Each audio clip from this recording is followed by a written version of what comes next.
Дача светлейшего князя Георгия Михайловича Чачбы-Шурвашидзе. История его чрезвычайно интересна. В 1907 году с абхазского народа, не принявшего участия во всероссийских стачках протеста, была снята виновность, и абхазам было разрешено селиться в городах и прибрежных районах. Этим случаем воспользовался светлейший князь, сын последнего владетеля Абхазии, поэт и драматург Георгий Михайлович Чачба. В 1905 году Георгий Михайлович с супругой Еленой Эрастовной Андреевской приобрели на Сухумской горе санитарный участок и построили двухэтажное здание дачи. Свою дачу Георгий Михайлович назвал «Вилла Чеми» по своему детскому прозвищу Чеми, что в переводе с мингрельского означает «мой», который ему дала мать мигрельская княжна Александра Георгиевна Дадиани.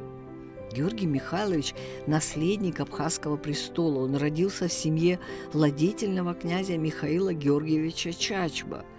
В 1864 году было упразднено Абхазское княжество, а владетель Михаил был сослан на поселение в Воронеж, где умер в 1866 году. В том же году восставшие абхазы провозгласили Георгия владетелем Абхазии, за что после подавления восстания он был сослан в Россию. Служил в Оренбургском казачьем войске в Одесском военном округе. Некоторое время он был адъютантом наместника Кавказа, жил в Кутаиси, был председателем дворянского собрания. Лишь в 1905-м получил право жить в Абхазии, где не был 61 год. Поэт, драматург, играл видную роль в литературной и общественной жизни Абхазии, был женат на дочери статского советника Елене Эрастовне Андреевской. После смерти Елены Эрастовны и Георгия Михайловича, так как у них не было детей, наследником имущества стал его двоюродный брат, художник-декоратор Александр Константинович Чачба.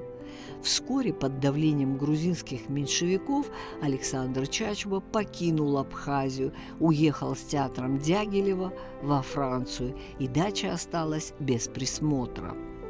В 1921 году здание дачи было муниципализировано, и в нем поселилось около 10 семейств.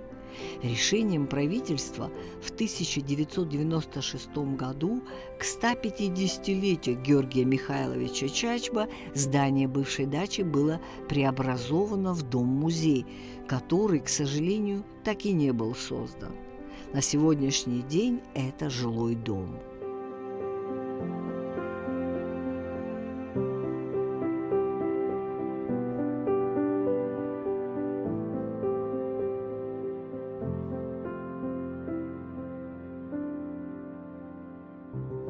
Ладно, я поймала себя на такой мысли, что около таких очень сильно разрушенных объектов говорить очень сложно, потому что сразу как-то портится настроение, когда ты видишь такую красоту в таком разрушении.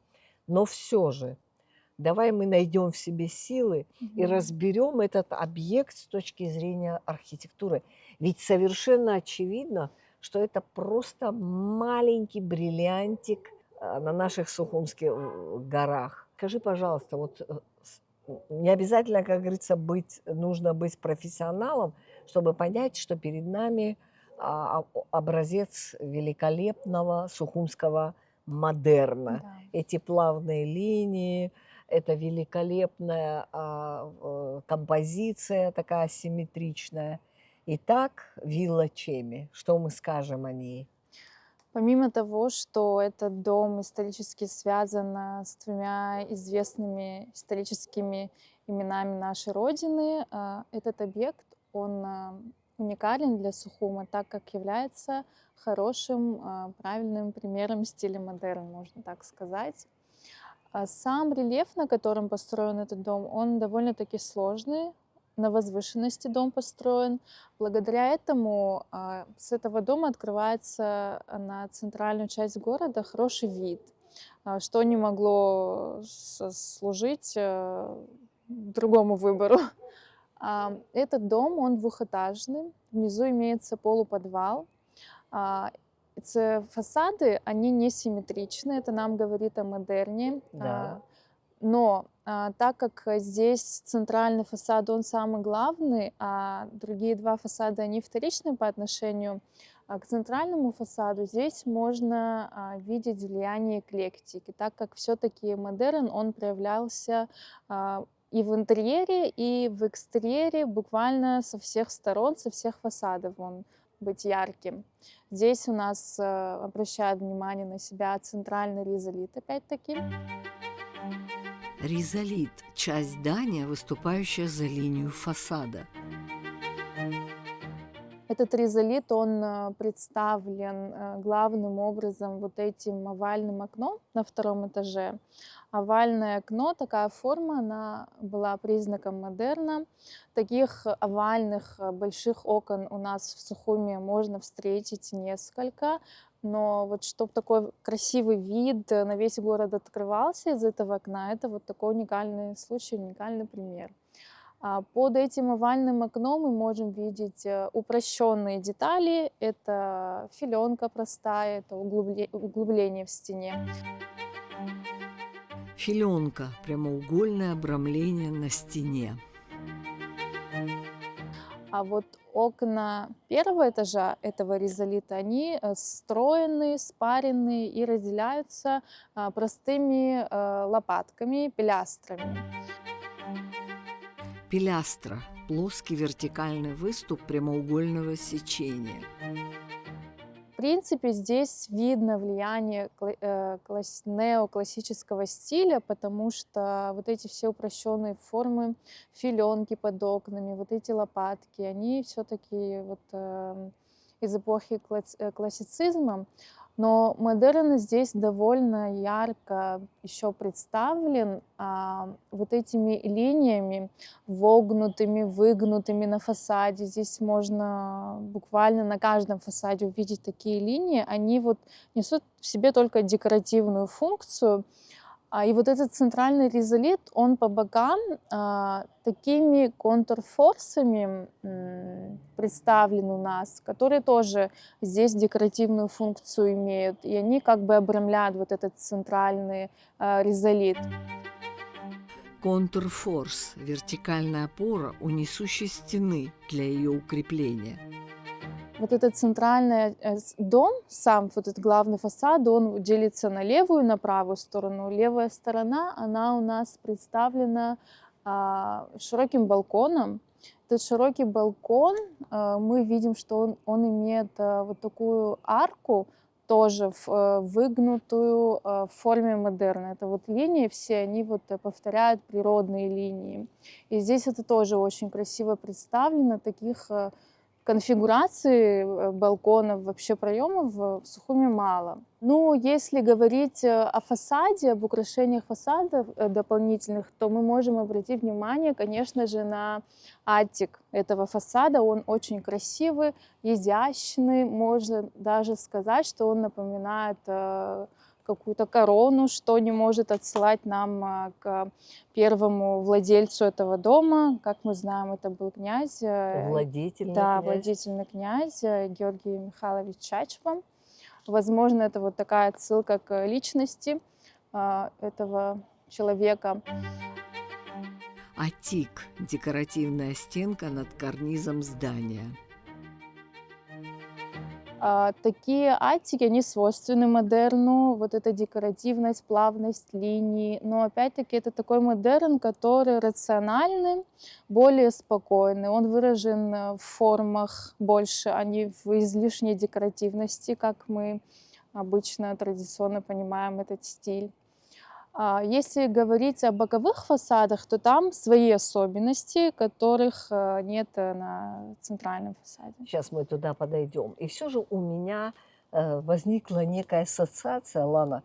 Вот если мы посмотрим на центральное окно, вот есть вот растекловка. Разве не напоминает нам растекловку Морпорта? Вот эта старая фотография, которую мы с тобой рассматривали, когда снимали передачу с Морпортом.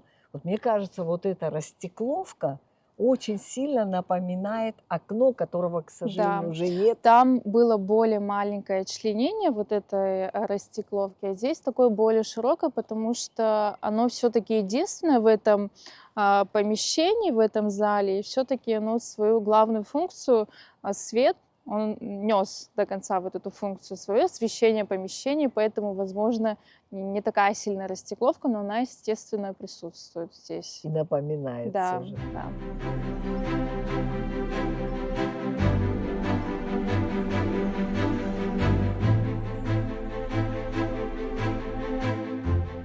Ладно, но мы стоим перед очередным фасадом, и он тоже очень интересный, прямо со стороны входа.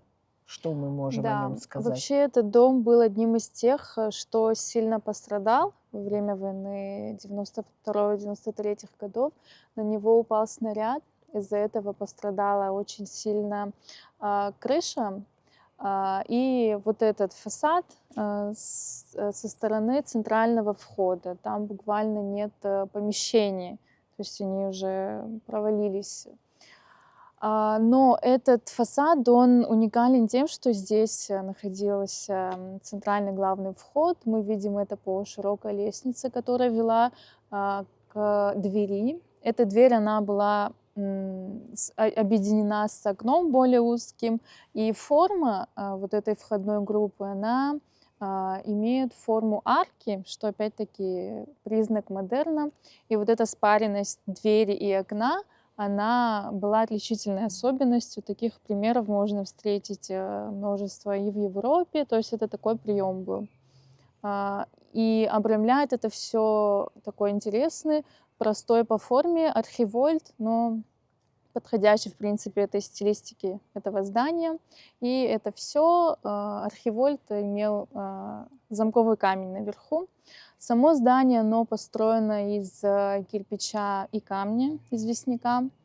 Где-то он уже, этот кирпич оголился, но мы можем проследить вот эту форму, вот эти столбы слева и справа от центрального входа, они возвышаются, создают впечатление какого-то замка средневекового. И, в принципе, весь дом, он имеет образ замка. И хочу обратить внимание также на вот эти спаренные окна второго этажа. Их наличники тоже имеют оригинальную форму, изогнутую линию, природную линию. Это все гармонично смотрится, простота, но уникальность. И вот самое удивительное, Лана, что вот самый разрушенный объект из того, что мы в наших передачах снимали, несмотря на вот эту страшную запущенность, его величие проглядывает этого особняка. Хочется подходить, рассматривать. Еще есть одна уникальная особенность этого здания, что на нем есть надпись. И обращаю внимание то, что эта надпись тоже выполнена в эпохе того времени шрифтом, модерновым шрифтом. Это говорит нам о том, что большие стили, такие как модерн, они включали в себя не только архитектуру, но и живопись. То есть все следовало одному стилю. И Все даже виды шрифт, искусства. да, все виды искусства, они объединялись в одной стилистике. И этим шрифтом оформлялись и афиши, и вывески какие-то. Поэтому очень интересно наблюдать вот такую особенность. Если это здание, оно будет восстановлено, вот этот шрифт надо оставить на стене. Конечно, да. Просто, может быть, Это уже его, часть декора, часть да, элемента этого может дома. быть, чуть-чуть подчеркнуть его, но в абсолютной полной сохранности его, конечно, надо Да, оставить. это уникально для нашего города. Таких примеров нет, насколько я знаю. Изюминка.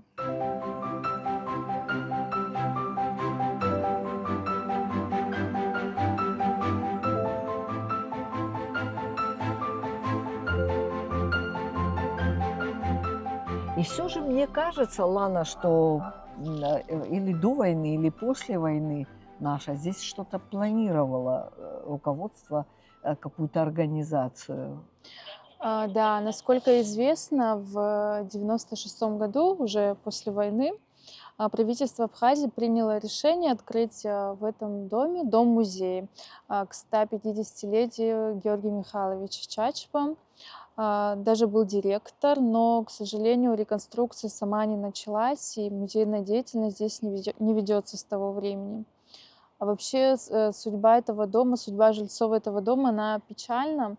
Насколько известно, Георгий Михайлович передал этот дом по завещанию своему двоюродному брату Александру Константиновичу Чачпу, художнику.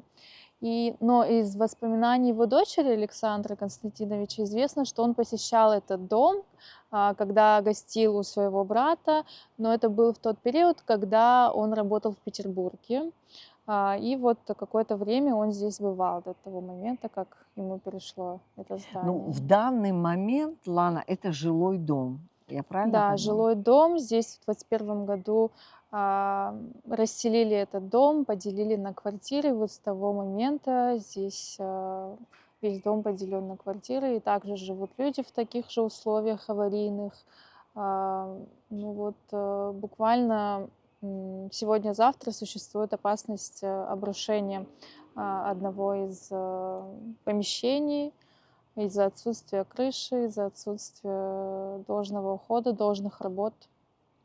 Лана, но у нас сейчас с тобой есть возможность все же обратиться к потенциальным меценатам, которые могли бы все-таки спасти этот объект. Что бы ты сказала как сотрудник управления историко-культурного наследия? Мне все-таки кажется, что вот эта мысль создания дома-музея, она должна возобновиться. Должны быть найдены средства на реставрацию этого дома. Все-таки это памятник архитектуры в первую очередь. И после всех этих работ нужно подумать о том, чтобы уже открыть на самом деле в этом доме дом-музей Георгия Михайловича. Либо еще были такие идеи открыть музей города Сухум. Тоже прекрасная идея. Что бы здесь не было, но этот дом, он заслуживает того, чтобы быть спасенным. Для этого надо расселить две семьи и взяться за его реставрацию. И перед нами будет величайший образец модерна, который так прославил наш город Да, Сухум. и этот дом, он благодаря своему местоположению на горе, он виден с Красного моста, то есть он привлекает внимание.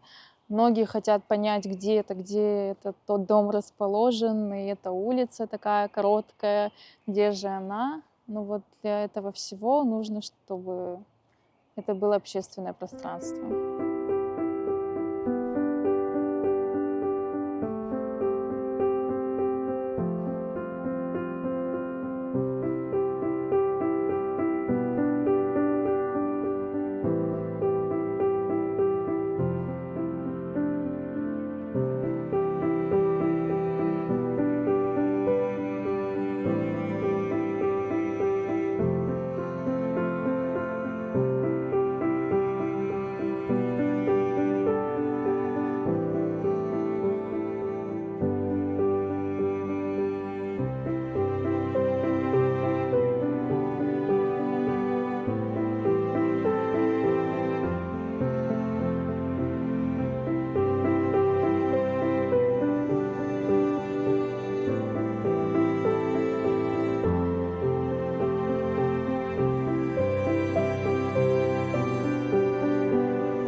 Очень хочется надеяться, что все причастные к этому люди все-таки откликнутся на наш призыв сохранить этот удивительный образец модерна в нашем городе. Спасибо, Лана. Спасибо.